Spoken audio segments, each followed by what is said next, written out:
स्वभावतोपास्तसमस्तदोषम्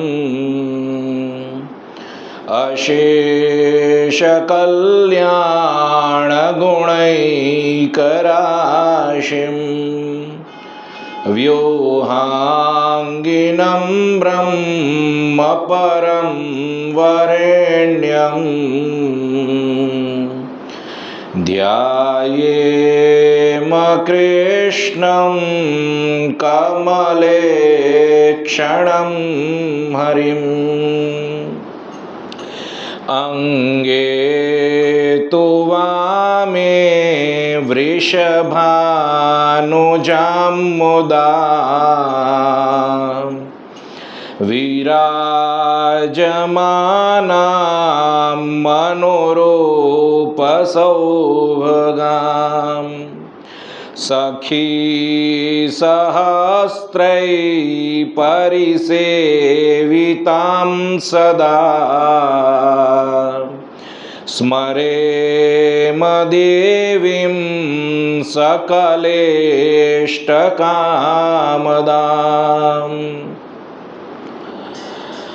जन्माद्यस्य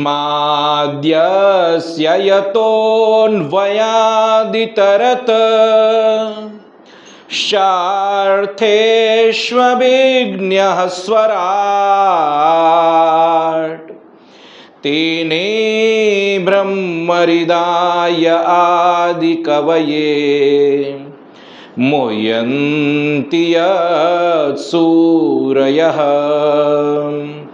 तेजो वारिमृदां यथा विनिमयो यत्र त्रिसर्गो मृषा दाम्ना स्वेन सदा निरस्तकुहकं सत्यं परं धीमहि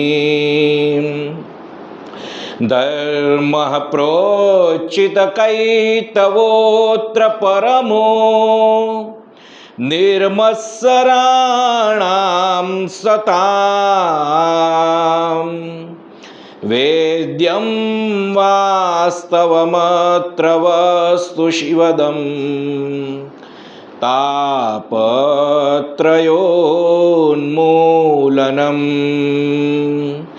श्रीमद्भागवते महामुनिकृते किं वा परैरीश्वरः सद्यो हृद्यवरुध्यतेऽत्र कृतिभिः शुश्रूषवे तत्क्षणात् निगमकल्पतरोर्गलितं फलम् शुकमुखादमृतद्रवसंयुतम् पिबत भागवतं रसमालयम् मुहुरहो रसिका भुवि भावुकाः यं प्रव्रजन्तमनुपेतमपेतकृत्यम् द्वैपायनो विरहकातर आजुहाव पुत्रेति तन्मयतया तरवोऽभिनेदु स्तं सर्वभूतहृदयं मुनिमानतोऽस्मि यः स्वानुभावमखिलश्रुतिसारमेकम् अध्यात्मदीपमति तितीर्षतां तमोन्दम् संसारिणां करुणयाः पुराणगृह्यम् तं व्याससूनुमुपयामि गुरुं मुनीनां तं व्याससूनुमुपयामि गुरुं मुनीनां नारायणं नमस्कृत्य नरं चैव नरोत्तमं देवीं सरस्वतीं व्यासं ततो जयमुदीरयेत् ततो जयमुदीरयेत्। नमः परस्मै पुरुषाय भूयसे सदुद्भवस्थाननिरोधलीलया गृहीतशक्ति तृतीयाय देहिनाम् अन्तर्भवायानुपलक्ष्य वर्त्मने भूतैर्महद्भिर्य इमा पुरो विभु निर्मायशेते यदमुषु पुरुषः भुङ्क्ते गुणान् षोडश षोडशात्मकः सोऽलङ्कृशिष्ट भगवान् वचांसि मे। ॐ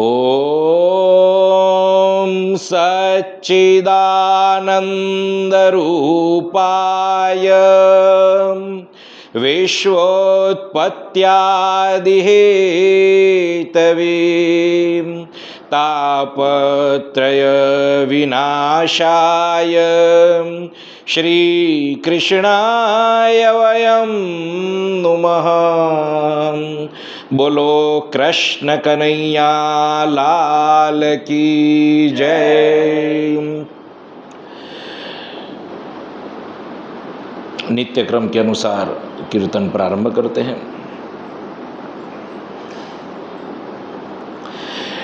हे गोपाल राधे कृष्ण गोविंद गोविंद। हे गोपाल राधे कृष्ण गोविंद गोविंद। हे गोपाल राधे कृष्ण गोविंद गोविंद। हे गोपाल राधे कृष्ण गोविंद गोविंद। कृष्ण गोविंद गोविंद। कृष्ण गोविंद गोविंद। कृष्ण गोविंद गोविंद। हे गोपाल राधे कृष्ण गोविंद गोविंद। हे गोपाल राधे कृष्ण गोविंद गोविंद। हे गोपाल राधे कृष्ण गोविंद गोविंद। हे गोपाल राधे कृष्ण गोविंद गोविंद। कृष्ण गोविंद गोविंद। कृष्ण गोविंद गोविंद। कृष्ण गोविंद गोविंद। कृष्ण गोविंद गोविंद। कृष्ण गोविंद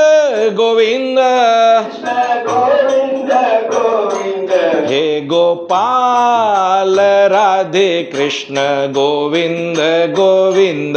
हे गोपाल राधे कृष्ण गोविंद गोविंद। हे गोपाल राधे कृष्ण गोविंद गोविंद। हे गोपाल राधे कृष्ण गोविंद गोविंद। हे गोपाल राधे कृष्ण गोविंद गोविंद। हे गोपाल राधे कृष्ण गोविंद गोविंद। हे गोपाल हे गोपाल हे गोपाल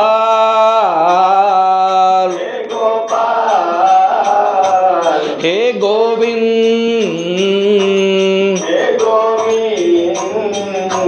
हे गोविंद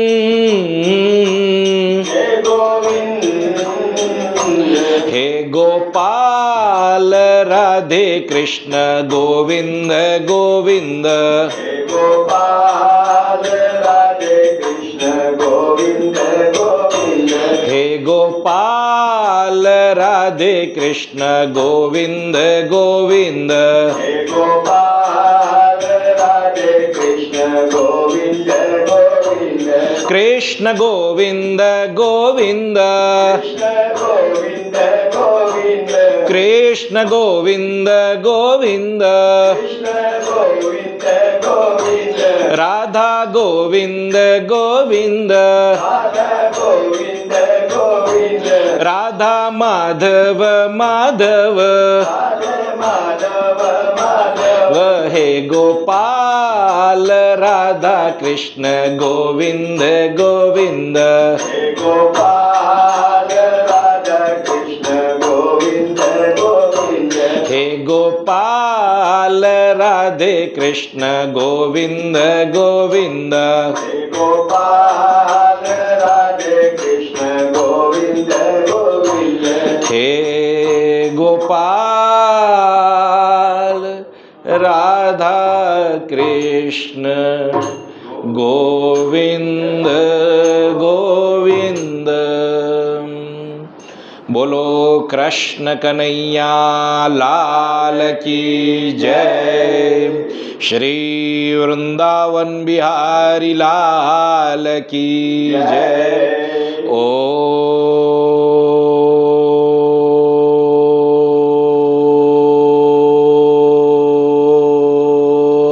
नमः पार्वती पतये हर हर महादेव हर। सूर्य मंडल स्थित विराजमान मेरे परम गुरु भगवान श्री सूर्य नारायण, उनको वंदन करते हुए, उनका ध्यान करते हुए और समस्त शिक्षा गुरु, उनमें सर्वप्रथम मेरे परम पूज्य पिताश्री एवं सन्यासी महात्मन, प्रकृति भी, प्रकृति में बसे नाना प्रकार के जीव भी, स्थावर जंगम इत्यादि भी, उन सबको एवं उन सब के हृदय में विराजमान, प्राणी मात्र के हृदय में विराजमान स्थावर जंगम के नियंता, स्थावर जंगम में स्थित ऐसे मेरे राधा कृष्ण, वही नारायण, वही कृष्ण, वही सूर्य, वही पंचदेवता का स्वरूप, वही निर्गुण निराकार से सगुण साकार होने वाले ऐसे परमात्मा, उनको बारंबार नमन। आज पुरुषोत्तम मास का अंतिम दिन है। सबसे महत्व की बात यह है कि आज अमावस्या के साथ साथ सोमवार है। शास्त्रों में सोमवती अमावस्या, और वो भी पुरुषोत्तम मास की सोमवती अमावस्या, वो सोने पे सुहागा माना गया। उसमें भी आज संक्रांति है, तो आप समझ सकते हो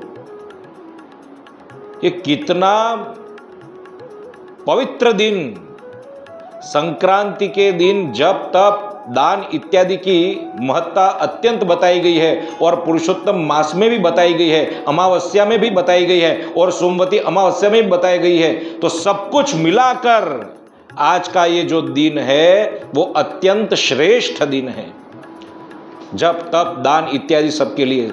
तो हम जो ये सत्संग श्रवण कर रहे हैं, तो हम सभी लोग बड़भागी हैं कि हमें ये सत्संग का लाभ प्राप्त हो रहा है।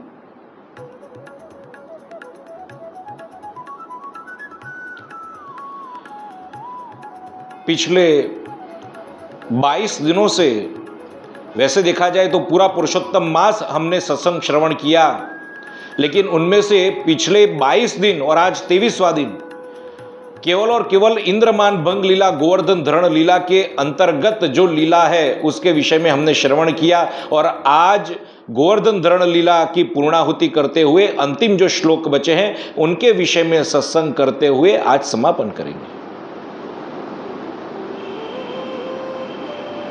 हमने एक एक श्लोक को लिया और जो समय था हमारे पास, जो अवकाश था, उसके अनुसार हमने यथामति यथाशक्ति भगवत कृपा से जो सत्संग प्राप्त हुआ वो हमने किया।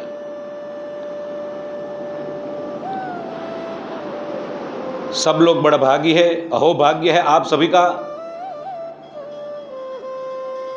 जो नहीं आए और जो जिनका सत्संग छूट गया है तो उनको भी YouTube पर ये जो सत्संग है वो प्राप्त है, वो श्रवण कर सकते हैं।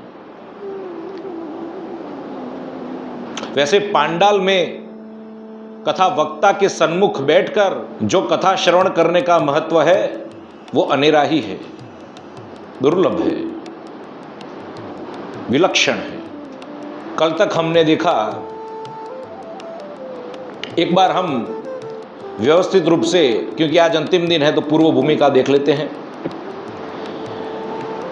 कहते हैं कि नंद बाबा जो है वो इंद्रयाग की तैयारी कर रहे थे और भगवान ने कुतूहलता पूर्वक पूछा कि ये क्या कर रहे हो। तब नंद बाबा ने अपनी धर्म परंपरा के विषय में बताया और कहा कि ये इंद्रयाग है जिससे वर्षा होती है, अन्न उत्पन्न होता है, यही अन्न से हमारा निर्वाह होता है, जीवन चक्र इसी प्रकार चलता है, इसी से ही निर्वाह होता है, करना अति आवश्यक है। तब भगवान ने अनेक कारण बताकर फिर गोवर्धन पर्वत की महिमा और कहा कि हमारा जो मूल आजीविका का जो स्तोत्र है वो है गौपालन। हम तो वैश्य है और वो पहाड़ों में हम बसते हैं, पर्वत के बीच हम बसते हैं, वन में बसते हैं, कोई एक जगह हमारा नियत स्थान नहीं रहता। तो फिर पर्वत की पूजा, और वो भी व्रज में जो गोवर्धन पर्वत है उसकी पूजा के विषय में बताया। गो विप्रा नल पर्वतान, कहा केवल पर्वत नहीं, ब्राह्मण देवता को भी भोजन कराकर उनका भी यथोचित सत्कार करके उनको भी विशेष रूप से गौ इत्यादि का दान करके अग्नि सहित ब्राह्मणों का पूजन कहा, गौ माता का भी पूजन कहा और पर्वत का भी पूजन कहा। और इन चारों की प्रदक्षिणा भी कही, इन चारों की प्रदक्षिणा भी कही। प्रदक्षिणम च कुरुत गो विप्रा नल पर्वतान, इस प्रकार कहकर चारों की पूजा करवाई, प्रदक्षिणा करवाई, भोग धराया और वही भोग सब में बांट दिया। किन किन को बांटा? तो कहते चांडाल से लेकर प्राणी मात्र तक जो द्रव्य गिरिराज जी को अर्पण किया था वो आरोगा हुआ प्रसाद के रूप में सबको बांटा गया। विशेष रूप से अन्य भोग भी पकाए गए थे। कहते हैं 56 प्रकार के भोग।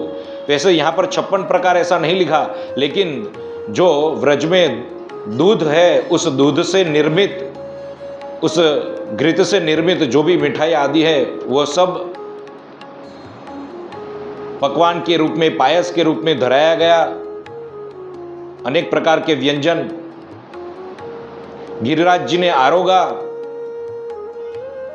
भगवान स्वयं प्रकट होकर अपना दूसरा स्वरूप दिखाए, गिरिराज जी पर स्थित हुए, भगवान ने भोग आरोगा, नैवेद्य आरोगा और फिर जिस प्रकार बताया इस प्रकार सभी को प्रसाद बांटा। और उसके पश्चात जब इंद्र क्रोधित हुए तो उन्होंने अतिवृष्टि की आंधी के साथ, कहते हैं प्रलयकालीन सावर्तक मेघ को आज्ञा दी और फिर इस प्रकार व्रज का नाश करने के लिए उद्यत हो गए।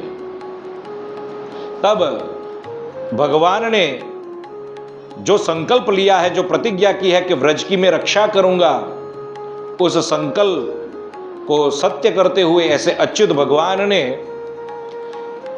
उनकी शरण में आए हुए गोपगण व्रजवासियों को गोवर्धन पर्वत एक छाते की भांति उठाकर, बरसाती छाते की भांति उठाकर उनकी रक्षा की। 7 दिनों तक उनकी रक्षा की और उसके पश्चात जब इंद्र का अभिमान चूर्ण चूर्ण हो गया, तब जब उसने आंधी वर्षा इत्यादि उसको अवरुद्ध कर दी, रोक लगा दिया, बंद कर दिया, तब कहते हैं भगवान ने गोवर्धन पर्वत को पूर्ववत स्थापित कर दिया।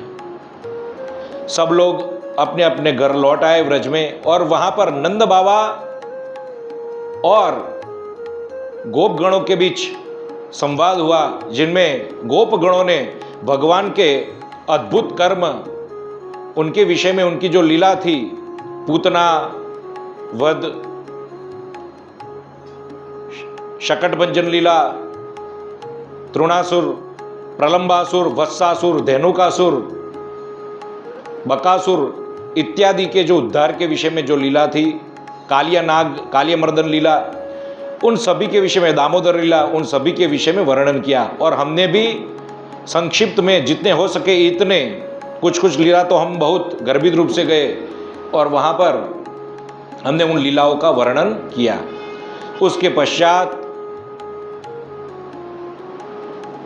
कहते हैं नंद बाबा ने गर्गाचार्य की वाणी सुनाई नामकरण के समय। जो गर्गाचार्य ने भगवान के विषय में जो कहा था, और वो सभी सत्य बताकर कहा कि भगवान तो साक्षात नारायण के अंश है, नारायण के समान है, इसलिए इसमें किसी भी प्रकार का कुतूहल या आश्चर्य करना नहीं है, इस प्रकार कहा।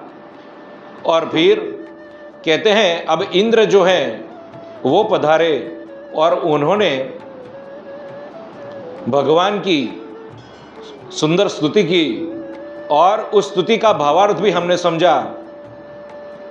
उसके पश्चात गोलोक धाम से कामधेनु प्रकट हुई और वो भी उपस्थित हुई और उन्होंने भी स्तुति की। उससे पहले भगवान ने इंद्र को क्षमा करते हुए अब अपने अधिकार में स्थित होने को कहा और कहा कि अहंकार से रहित होकर, सावधान होकर आप मेरी आज्ञा के अनुसार शासन करो, इस प्रकार की आज्ञा की। पहले भगवान 3 श्लोक से इंद्र को आज्ञा कर रहे हैं और उसके पश्चात जो सुखदेव जी कह रहे हैं वो श्लोक में अथाह सुरभि कृष्णम अभिवंद्य मनस्विनी स्वसंतानैरुपामंत्र्य गोपरूपिणमीश्वरम, इसके विषय में चर्चा की। उसमें ये कहते हैं कि सुरभि जो समस्त कामधेनु, समस्त गौओं की जो अधिष्ठात्री देवी है, गौओं की जो जननी है, ऐसी मां सुरभि अपने बछड़ों के साथ भगवान को कह रही है। तो उसमें सुरभि शब्द और मनस्विनी, वो दोनों शब्दों के गर्भित अर्थ जो ब्रह्मवैवर्त पुराण और वाल्मीकि रामायण में जो बताया गया है, इस प्रकार हमने सत्संग किया। और यहां पर कहते हैं कैसे भगवान को उन्होंने संबोधन किया, अभिवंदना, पहले अभिवंदना की और फिर कह रहे हैं, तो कैसे भगवान को हाथ जोड़कर वो दीनता पूर्वक कह रहे हैं।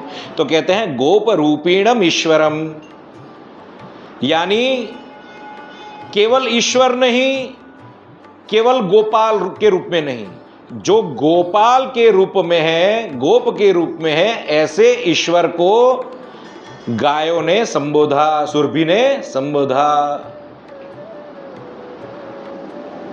समझ में आ गई बात।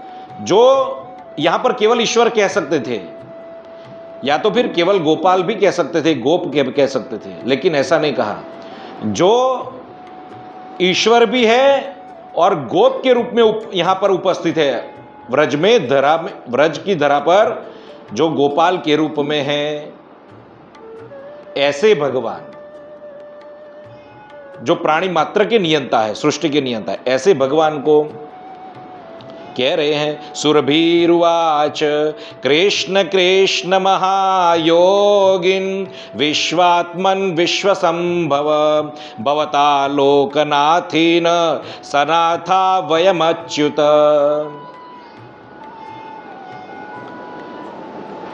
मैंने जो पहला श्लोक का उसमें आपको ज्ञान हो गया मैं क्या कहना चाहता हूं।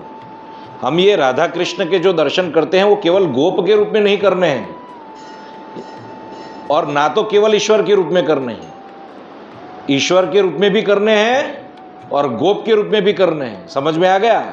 ये ईश्वर है साक्षात, केवल एक बालक के रूप में भी नहीं। ब्रह्म जो है गोप रूप में, हाँ, वो जो साक्षात ब्रह्म है वो गोप रूप में पधारे हैं, उसी के रूप में।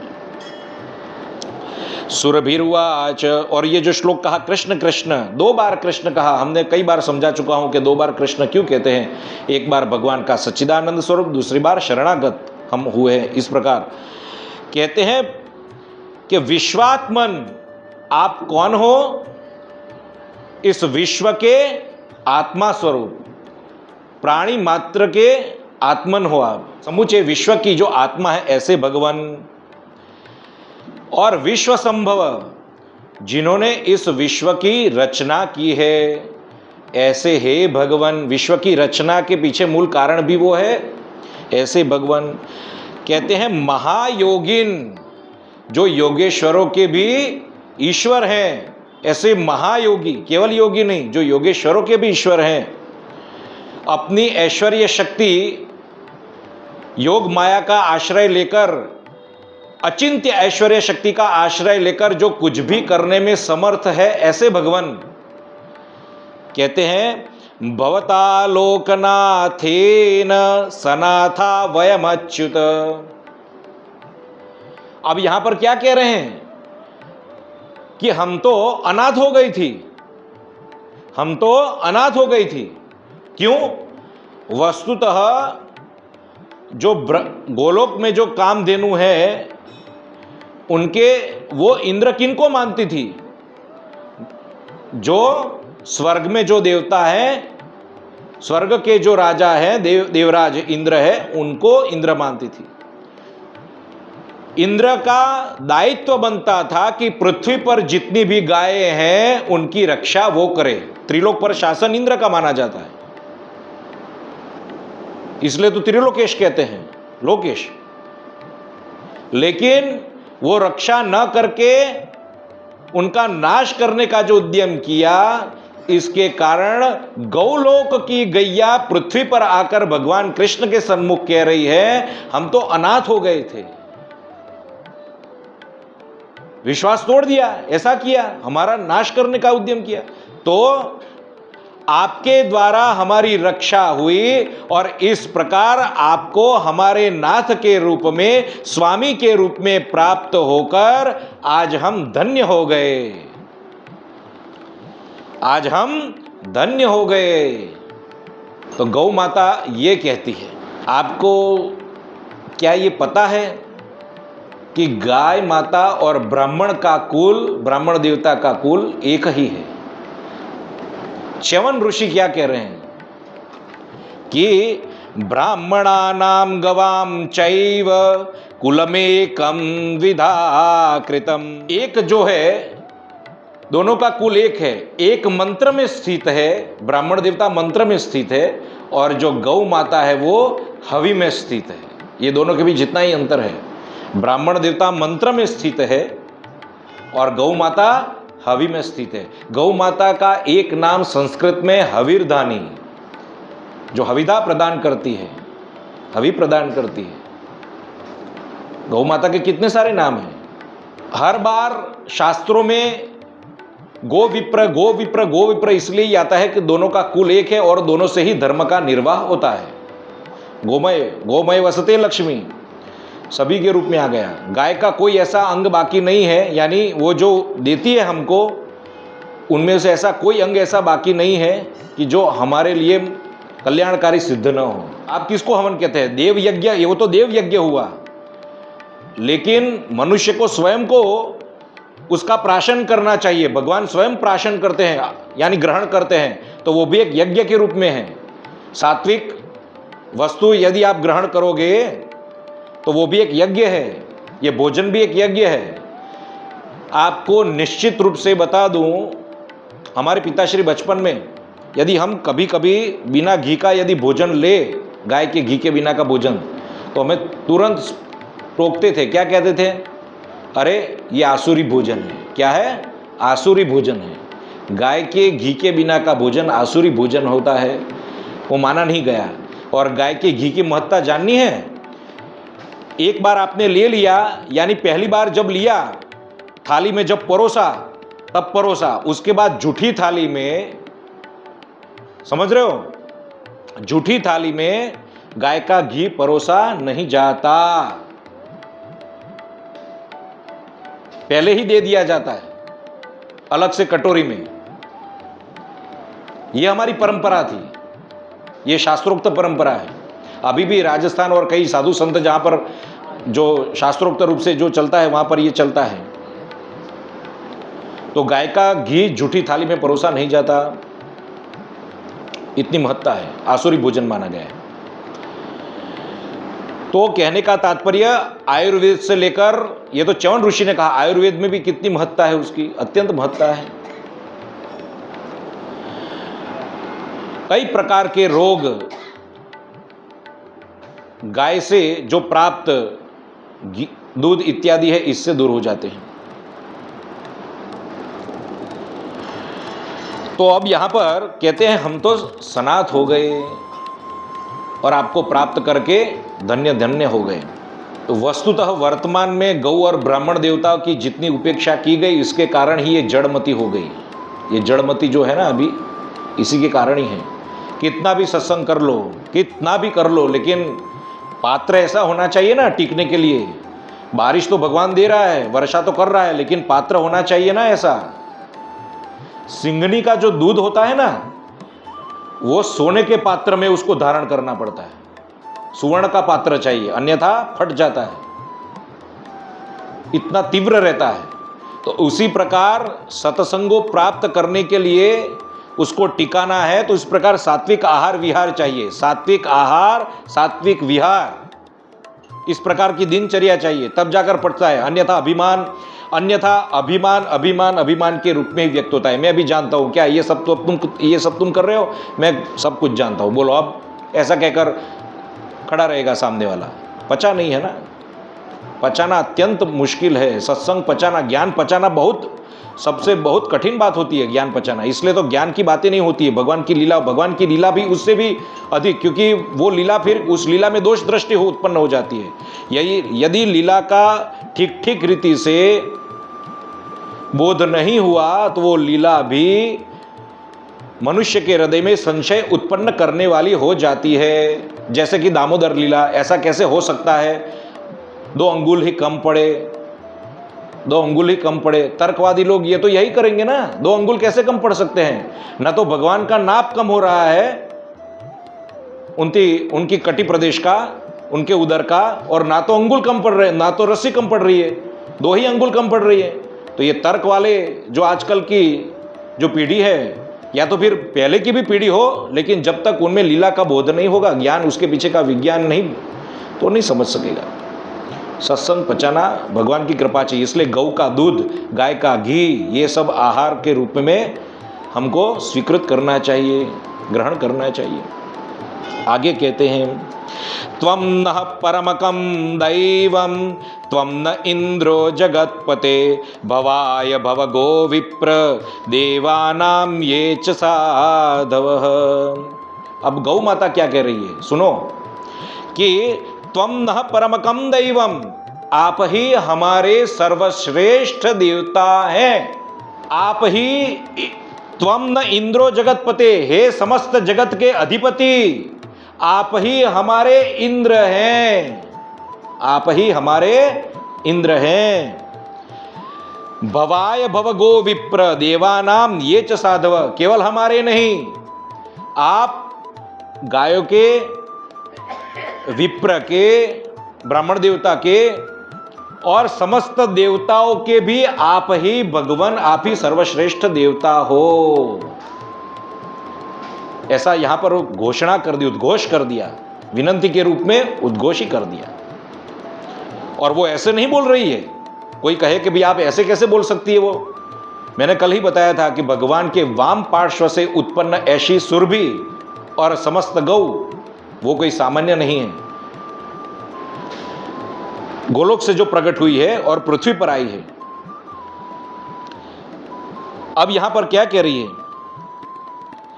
ये जो साधव, साधु पुरुष, यानी जो स्वधर्म में स्थित है, ऐसे पुरुषों के भी आप ही सर्वश्रेष्ठ देवता हो। आगे कहते हैं इंद्रम नस्त्वाभिषेक्ष्यामो ब्रह्मणा नोदिता वयम अवतीर्णोऽसि विश्वात्मन भूमेर्भारापनुत्तये। अब यहां पर जो बात कह दी, अद्भुत बात कह दी। हम आपका इंद्र के रूप में अभिषेक करेंगे। वैसे ही इंद्र थोड़े माने जाएंगे भाई। राजा को राजा ऐसा थोड़ा कहा जाता है, राजा के पद पर उसका राज्याभिषेक किया जाता है। तो कहते हैं यहां पर आपका अभिषेक करेंगे। तो जैसे कि भगवान कह रहे हो, अरे इंद्र तो पहले से ही है, इंद्र तो पहले से ही है। तो जैसे गैया कह रही है, अरे नहीं वो पुरंदर इंद्र को जाने दो, हमको तो आप ही चाहिए। क्यों? क्योंकि उसका कृत्य ऐसा था, इसलिए उसका कृत्य ऐसा था, इसलिए यहां पर कह रही है गौया कि आपको ही हम इंद्र के रूप में अभिषिक्त करना चाहते हैं। तो देखो भगवान क्या कह रहे हैं। जैसे भगवान अभी कुछ, यानी भागवत में उल्लेख नहीं है कि भगवान कुछ कर रहे हैं, लेकिन ये तो हमारा भाव है कि वैसे ही भगवान का कोई जैसे प्रत्युत्तर दे रही हो गैया, उस प्रकार गौ माता कह रही है। क्योंकि भगवान ने कहा कि ये तो सृष्टि का क्रम, मैंने ब्रह्मा जी के द्वारा ये सृष्टि का निर्माण करवाया, तो आपको ब्रह्मा जी को पूछना चाहिए, क्योंकि इंद्र तो पहले से ही है, आप मेरा अभिषेक कर रही हो, तो वो देव योनि है, उसका क्या। तो वहां पर यहां पर स्पष्ट किया, ब्रह्मणा नोदिता वयम, हम ब्रह्मा जी के द्वारा प्रेरित हुए हैं। यानी ब्रह्मा जी की आज्ञा से ही वो आई है, पहले आज्ञा लेकर आई है। गोलोक से ब्रह्मलोक गई, ब्रह्मलोक में ब्रह्मा जी की आज्ञा ली और फिर पृथ्वी पर आकर भगवान को विनंती कर रही है। गायों का, गोलोक की गायों का इतना शासन है कि विष्णु पुराण में यह बता दिया कि इंद्र ने जो भगवान की जो स्तुति की है वो कामधेनु यानी यही सुरभि की उनकी अनुज्ञा लेकर फिर उन्होंने स्तुति की है, उनकी प्रेरणा से। अनुज्ञा यानी उनकी प्रेरणा से, उन्होंने प्रेरणा की कि जाओ। तो फिर यहां पे फिर से जैसे तर्क कर रहे हो कि मैं तो गोप के रूप में हूं, तो उसका भी उत्तर दे रही है गैया। क्या कह रही है?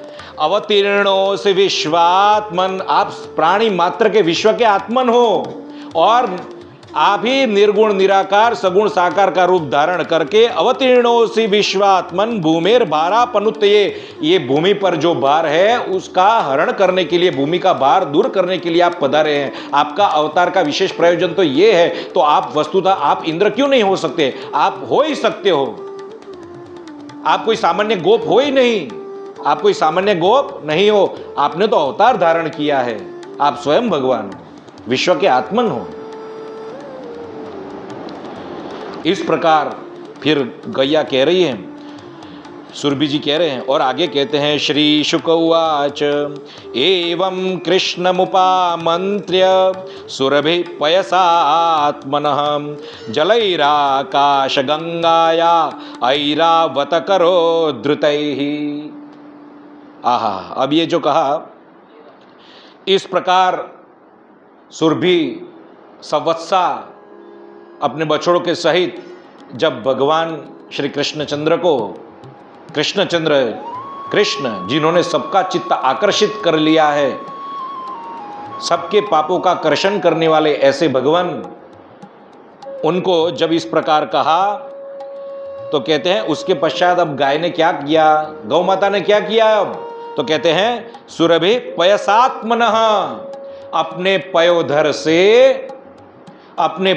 से स्तनों से दुग्ध का स्त्राव किया, दूध का स्त्राव किया, दूध छोड़ा, दूध प्रवाहित किया और उसी दूध से भगवान का अभिषेक किया। और इंद्र ने क्या किया? जलैराकाश गंगाया ऐरावत करो धृतैः, जो आकाश गंगा का जो जल है, अब ये आकाश गंगा का जल कहां से आया? आकाश में गंगा जल कहां से आया? तो वामन अवतार में भगवान त्रिविक्रम, भगवान उरुक्रम ऐसे भगवान जिन्होंने 2 पाद में पूरा ब्रह्मांड माप लिया। तो जब दूसरा जो उनका जो चरण था, वो चरण ब्रह्मांड के शिरोच्छेद भाग का भेदन करके, विदीर्ण करके, छेदन करके, वहां से जो ब्रह्मोदय, उसको ब्रह्मोदय कहते हैं, जो जल है वो जल वहां से बाहर आ गया। वो जल वहां से ब्रह्मांड का शिरोभाग छेदन करके वो जल वहां से उत्पन्न प्रवाहित होकर ब्रह्मांड के बाहर आ गया, और वही जल आकाश गंगा के रूप में ख्यापित हुआ।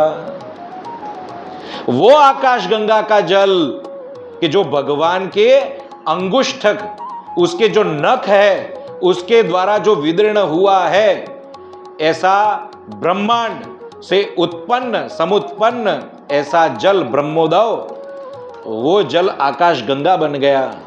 वही आकाश गंगा का जल इंद्र ने अपने ऐरावत हाथी के सूंड के द्वारा वो जो जल है वो ले आया, और उसी जल के द्वारा फिर उन्होंने अभिषेक किया। इंद्र सुरर्षिभिः साकं नोदितो देवमातृभिः अभ्यसिंचित दार्शाहं गोविंद इति चाभ्यतात। अरे इंद्र में इतनी बुद्धि कहां से आई, किसकी प्रेरणा से किया?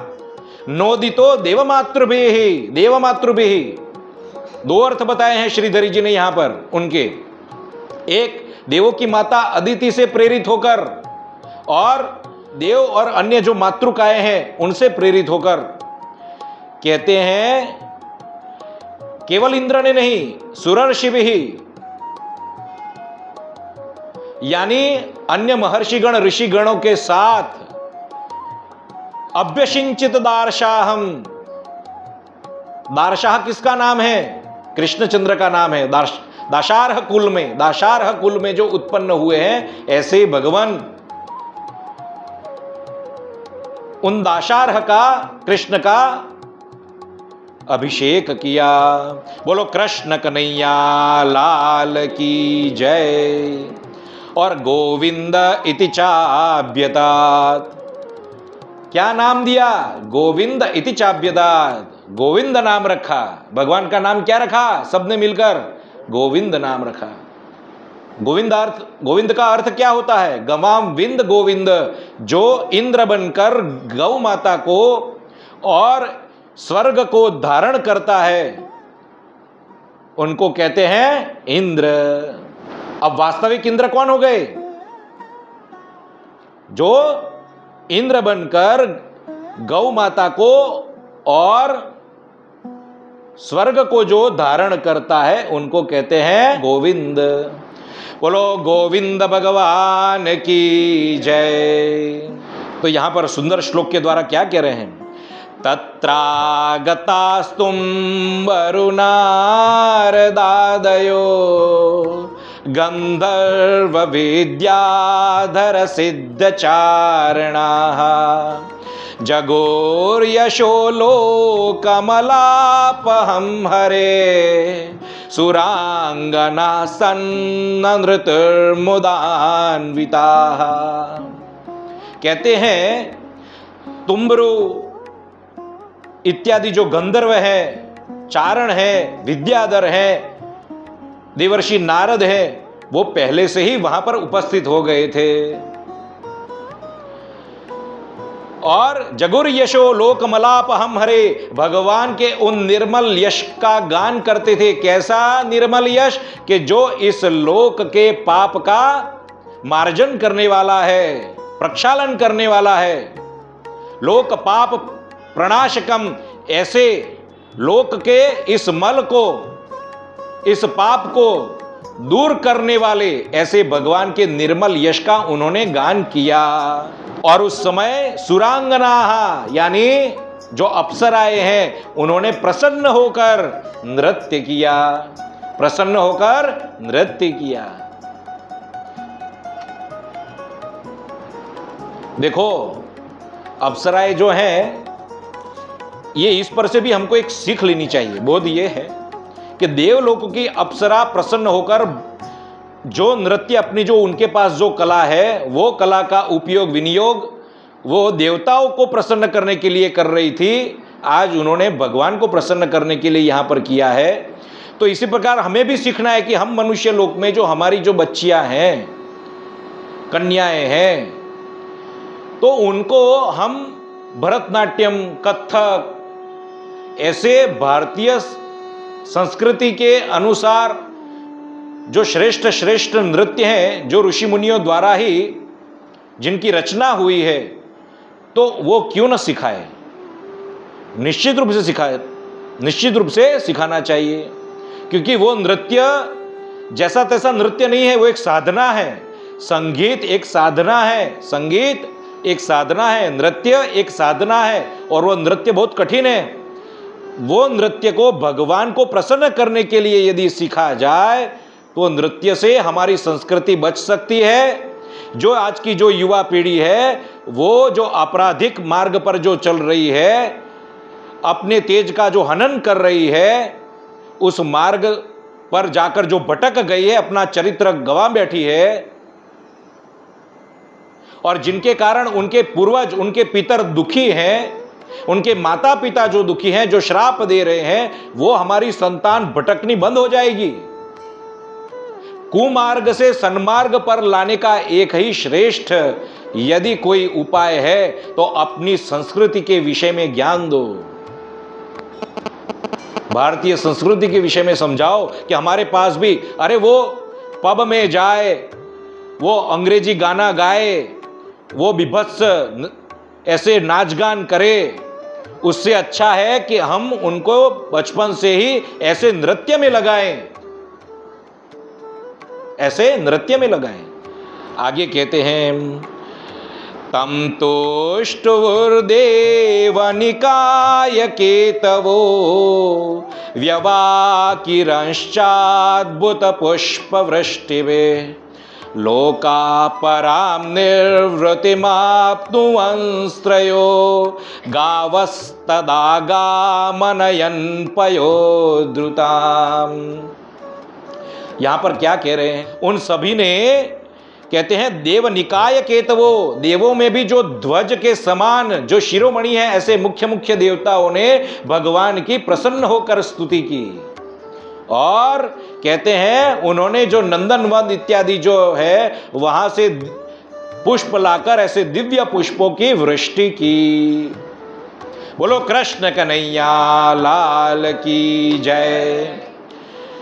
और कहते हैं लोकाम पराम निवृत्तिमाप्नुवंस्त्रयो, ये जो तीनों लोक हैं वो आनंद के प्रवाह से आप्लवित हो गए, आनंद आनंद छा गया त्रिलोक में।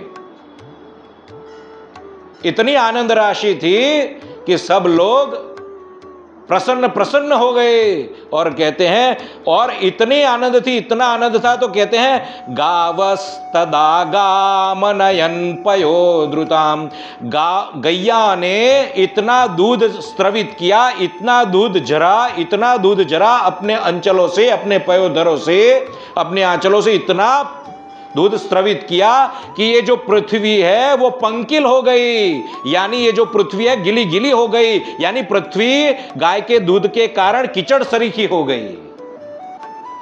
आप कहोगे ये क्या पागलपन है, दूध जरने से क्या होता है? अरे उसके लिए आपको क्या ज्ञात है? उसके लिए तो उन मां को पूछो जिन मां की संतान यदि खो जाती है और पुनः मिलती है। रुक्मणी को कैसा अनुभव हुआ था? जैसे ही अपना पुत्र प्रद्युम्न सामने देखा, स्तन से दूध की धारा छूटी थी, दूध स्रवित हुआ था। तो ये क्या है? दूध क्या है? स्नेह है, वात्सल्य भाव है, प्रेम है। जब वात्सल्य भाव, जब प्रेम शिखर पर होता है, अपनी चरम सीमा पर होता है, तब जाकर ऐसी संवेदनाएं प्रत्यक्ष रूप से प्रकट होती है। आनंदातिरेक, आनंद का अतिरेक होता है और इस रूप में व्यक्त होता है। इसलिए हमारे घर कोई आते हैं तो हम गाय का दूध कहते हैं, गाय का दूध लोगे, वो दूध स्नेह का सूचक है, श्वेत वर्ण का है, इसलिए शांति का सूचक है। और गाय का दूध है इसलिए अमृत तुल्य है, शांति प्रदान करने वाला है, स्नेह का सूचक है, प्रेम बढ़े। हमारे यहाँ पहले कोई आए, पहली बार यदि कोई आता है हमारे घर में, पहली बार यदि कोई अतिथि बनकर आता है तो उनको नींबू का रस नहीं देते, नींबू का शरबत नहीं देते। नींबू खट्टा है, नींबू खट्टा है, खटाश लाएगा हमारे संबंधों में, इसलिए गाय का दूध देते हैं। ये परंपरा है गांव की, ये हमारी अतिथि परंपरा है, अतिथि सत्कार की।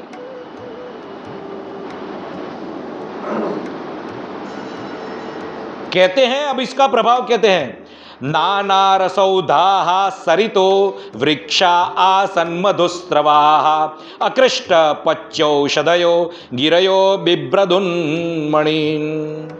आहा, नदियों की स्थिति क्या हुई? तो उन्होंने दूध बहाना प्रारंभ कर दिया, नदियों से दूध बहने लगा, जल की जगह दूध की धारा छुटी। वृक्षा आसन मधुस्रवाः, वृक्ष से मधु झरने लगा, मधु स्रवने लगा। अकृष्ट पच्यौषधयो, कहते हैं ये जो भूमि है उस भूमि में बीज बोए हुए नहीं थे, फिर भी वहां से अन्न उत्पन्न हुआ, फिर भी वहां से अन्न उत्पन्न हुआ। और गिरयो बिभ्रदुन्मणीन्, यानी जो पर्वत है वो पर्वत से मणि प्रकट हुए, पर्वत से मणि प्रकट हुए। अभी आज सुबह भगवान सूर्य नारायण के सम्मुख मैंने कहा उसके पीछे कोई भाव हो तो आप प्रदान करो, कोई ग्रंथ में नहीं लिखा है, व्यक्त कर रहा हूं। इसके पीछे 3 भाव हो सकते हैं। एक, ये जो आकाश गंगा का जो जल है वो भगवान के चरणों से समुद्भूत है, और फिर भी यहां पर उसी आकाश गंगा का जल और यही सुरभि का जो दूध है वो भगवान श्री कृष्ण का अभिषेक करते हुए इस धरा पर गिरा, तो उसका प्रभाव ये हुआ, उसका प्रभाव ये हुआ कि सर्वम विष्णुमयम जगत, सर्वम विष्णुमयम जगत, यानी सब कुछ ब्रह्ममय हो गया, सब कुछ ब्रह्ममय हो गया। तो कहते हैं कैसे पता कि ब्रह्ममय हो गया? तो कहते हैं जब नदी है वो नदी ने अपने श्रेष्ठ स्वरूप से उपस्थित हुई, वृक्ष भी अपने श्रेष्ठ स्वरूप से उपस्थित हुआ। यानी पहले नदी नदी ही थी, वृक्ष वृक्ष ही था, उसके अंदर का जो भीतरी रस छुपा हुआ था वो पहले प्रकट नहीं था, लेकिन प्रकट हो गया, लेकिन प्रकट हो गया। यानी जड़ जो है, जड़ के अंदर जो चेतनता है वो चेतनता स्वरूप भूत हो गई, प्रकट हो गई, यानी सर्वम विष्णुमयम जगत। समझ रहे हो? जड़ है वो चेतन हो गया, जड़ है वो चेतन हो गया। दूसरा भाव कि नदियों के पास जो था, पर्वतों के पास जो था, वृक्षों के पास जो था, धरा के पास जो था, जो जो श्रेष्ठ वस्तुएं थी उनके पास, उन्होंने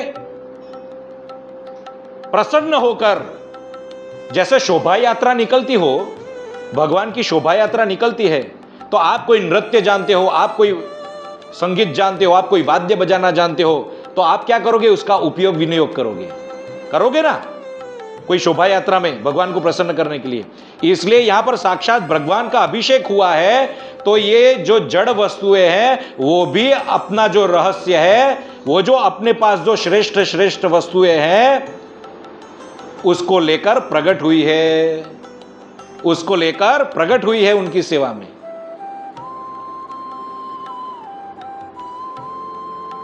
तीसरा भाव कि भगवान का दर्शन करते करते अपने रहस्य को छुपा नहीं पाई, अपने रहस्य को छुपा नहीं पाई और अपने मूल स्वरूप में, एक विभूति स्वरूप में प्रकट हो गई।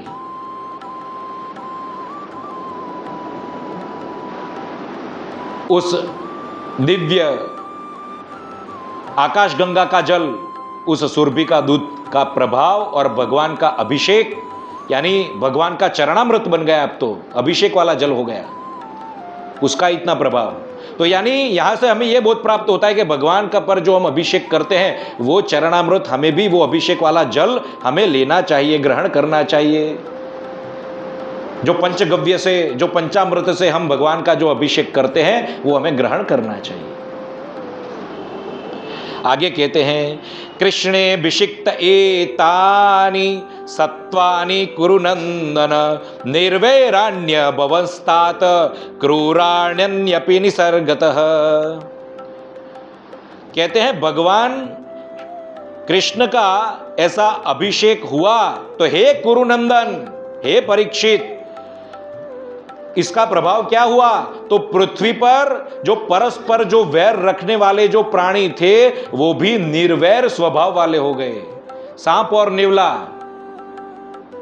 एक दूसरे के विरोधी हैं, शत्रु हैं, लेकिन वो दोनों भी अब एक दूसरे को हानि नहीं पहुंचाएंगे। चूहा और बिल्ली एक दूसरे को हानि नहीं पहुंचाएंगे। यानी स्वभाव में परिवर्तन हो गया। स्वभाव में परिवर्तन होना यानी ये कब हो सकता है? तो उसका अर्थ ये समझना चाहिए, जब मनुष्य का स्वभाव परिवर्तन होता है, इसका अर्थ ये हुआ कि अब उनका उद्धार हो गया, उनका उद्धार हो गया। स्वभाव परिवर्तन होना यानी, क्योंकि भगवान ने तो जिस प्रकार सृष्टि बनाई है इस प्रकार तो ये सब कुछ रखा है, लेकिन ये स्वभाव ही परिवर्तन हो गया, यानी उद्धार हो गया। ऐसे क्रूर लोग भी निसर्गतः निर्दोष हो गए। इति गोकुलपतिं गोविंदमभिषिच्य सह अनुज्ञातो ययौ शक्रो वृत्तो देवादिभिर्दिवम्। कहते हैं ऐसे भगवान गोविंद, कैसे गोविंद? तो कहे गौ और गोकुल के जो पति हैं, ऐसे भगवान गोविंद का अभिषेक होने के पश्चात ये जो इंद्र एवं अन्य जो देव हैं, भगवान की आज्ञा को प्राप्त होकर अपने अपने लोक चले गए, अपने अपने लोक चले गए। अन्य पुराणों में तो ये वर्णन है कि भगवान की परिक्रमा करके चले गए, तो हमको ये भी समझना है कि भगवान की परिक्रमा करके चले हैं, अभिवंदना करके चले। तो इस प्रकार पिछले 23 दिनों से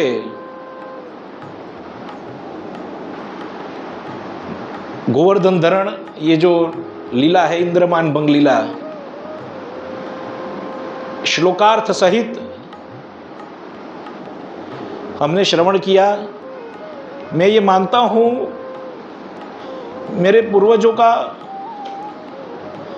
इनमें कई लोग जीवित होते, मेरे पिताश्री, मेरे ताऊ जी, मेरे नाना नानी, दादी, तो आज वो अत्यंत प्रसन्न होते, क्योंकि ये दुर्लभ है। पूरा अधिक मास, पुरुषोत्तम मास श्लोकों के साथ ही हमने श्रवण किया।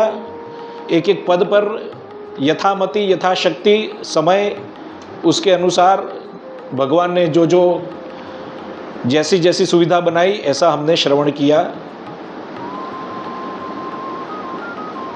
प्राणी मात्र का कल्याण हमने चाहा, आप लोगों के द्वारा भी यही चाहना हुई। आप लोग अत्यंत बड़भागी हैं, अत्यंत बड़भागी है, क्योंकि इस कराल कलिकाल में जब लोगों की मति असत हो गई है, असत बुद्धि हो गई है, जड़मति हो गई है, मूढ़ जिसकी हो गई है, लेकिन इससे विपरीत आप लोग यहाँ पर पधारे, श्रवण किया।